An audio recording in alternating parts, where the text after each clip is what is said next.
दोस्तों नमस्कार, स्वागत है आप सभी का एजुकेशन मंत्रा में। दोस्तों 26,000 पदों पर शिक्षक भर्ती के विज्ञापन के बारे में हम चर्चा करेंगे। एक साथ सभी पदों पर भर्ती होने वाली है और बेसिक शिक्षा विभाग के अफसरों की एक बड़ी लापरवाही सामने आई है और लापरवाही के चलते अब इसमें कोर्ट केस होने जा रहा है। ना ही यह हरता ना ही परीक्षा, पिस रहे हैं छात्र। दोस्तों चलिए सारी अपडेट्स को एक साथ देखते हैं। दोस्तों सबसे पहले हम बात करेंगे 26,000 पदों पर शिक्षक भर्ती विज्ञापन के बारे में।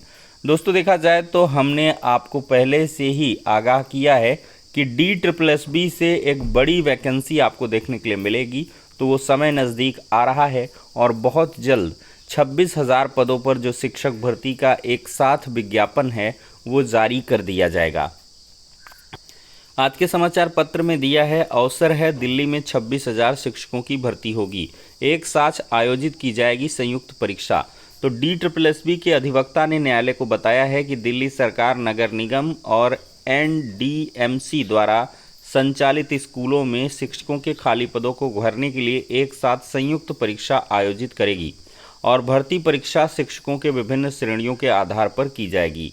तो इसमें दोस्तों देख सकते हैं कि दिल्ली में 26,000 से अधिक शिक्षकों की जल्द भर्ती होगी। उच्च न्यायालय ने दिल्ली सरकार और नगर निगम को अपने स्कूलों में शिक्षकों के खाली पदों को भरने के लिए भर्ती प्रक्रिया शुरू करने का आदेश दिया है। जस्टिस मनप्रीत प्रीतम सिंह अरोड़ा ने हर साल शिक्षकों के खाली पदों की संख्या शून्य करने के उच्च न्यायालय के आदेश का पालन नहीं करने के लिए दाखिल अवमानना याचिका पर यह आदेश दिया है।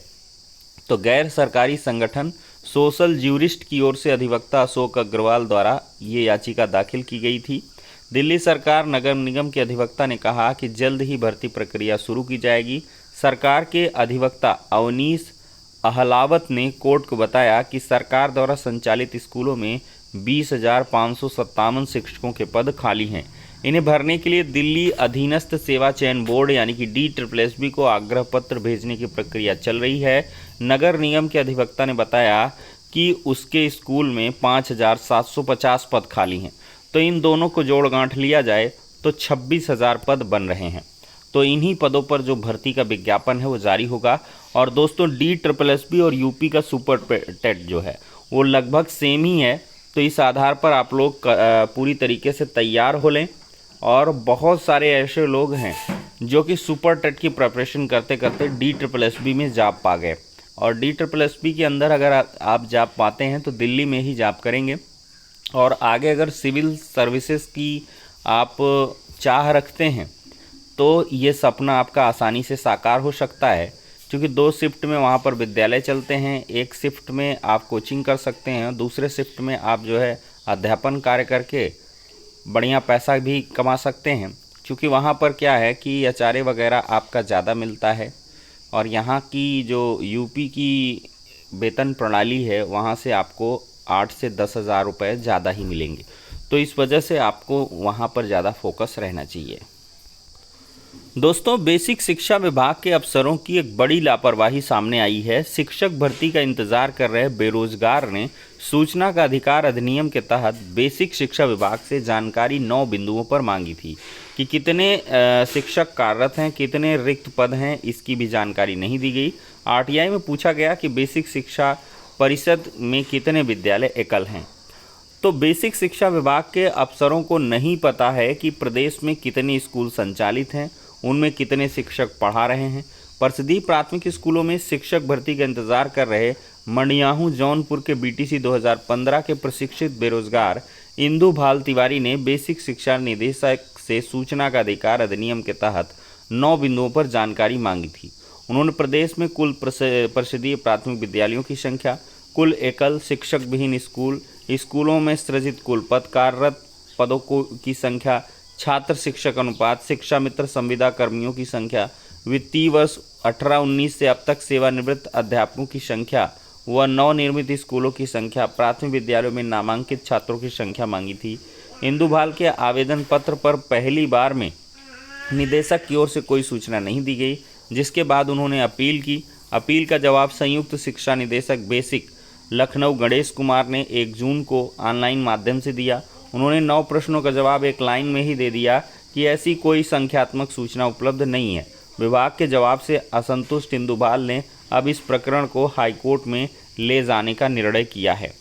तो दोस्तों, इसमें देखा जाए तो ये बड़ी लापरवाही है बेसिक शिक्षा विभाग के अधिकारियों की कि आंकड़ा नहीं बताया जा रहा है।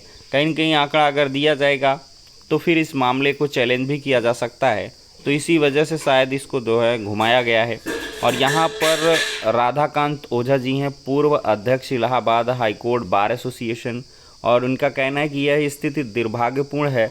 सरकार की ओर से शिक्षकों का वेतन भुगतान होता है, तमाम योजनाएं संचालित की जाती हैं, ऐसे में आरटीआई में मांगी गई सामान्य जानकारी भी न देना अपराध है, तथ्यों को छुपाना अनैतिक है।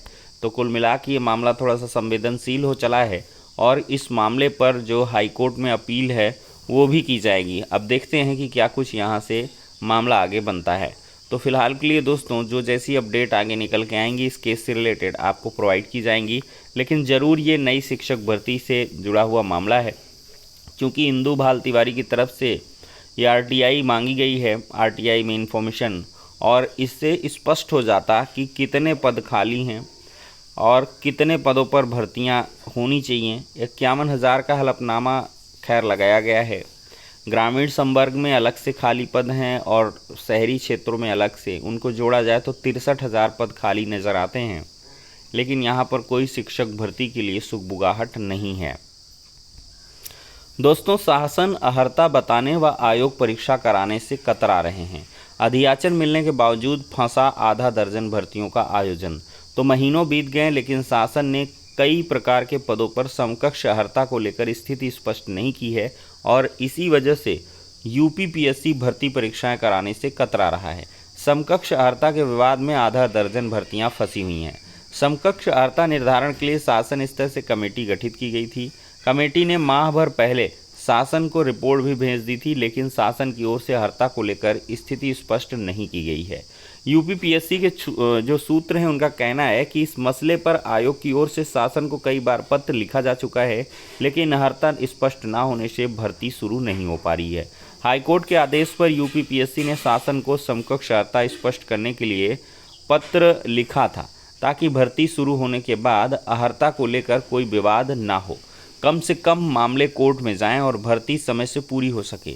सवाल उठ रहे हैं कि शासन अहर्ता स्पष्ट करने से क्यों कतरा रहा है, जबकि मुख्यमंत्री की प्राथमिकता अधिक से अधिक लोगों को रोजगार देने की है। आयोग को एलटी ग्रेड और प्रवक्ता भर्ती के पिछले साल ही तकरीबन 7,000 रिक्त पदों का अधियाचन मिल चुका है। अपर निजी सचिव एपीएस के भी 300 से अधिक पदों का अधियाचन आयोग के पास पड़ा हुआ है। समीक्षा अधिकारों आरओ, सहायक समीक्षा अधिकारी एआरओ के भी कई पदों का अधियाचन मिल चुका है। तो दोस्तों, देख सकते हैं इतने सारे पद खाली हैं और इन पर भर्तियों के बारे में कोई भी स्थिति स्पष्ट नहीं है। तो ये स्थिति काफ़ी दुर्भाग्यपूर्ण है और इसी सबों के बीच छात्र पिस रहे हैं। तो फाइनली दोस्तों, ये हो गया आज का इम्पोर्टेंट वीडियो। नेक्स्ट में मिलते हैं।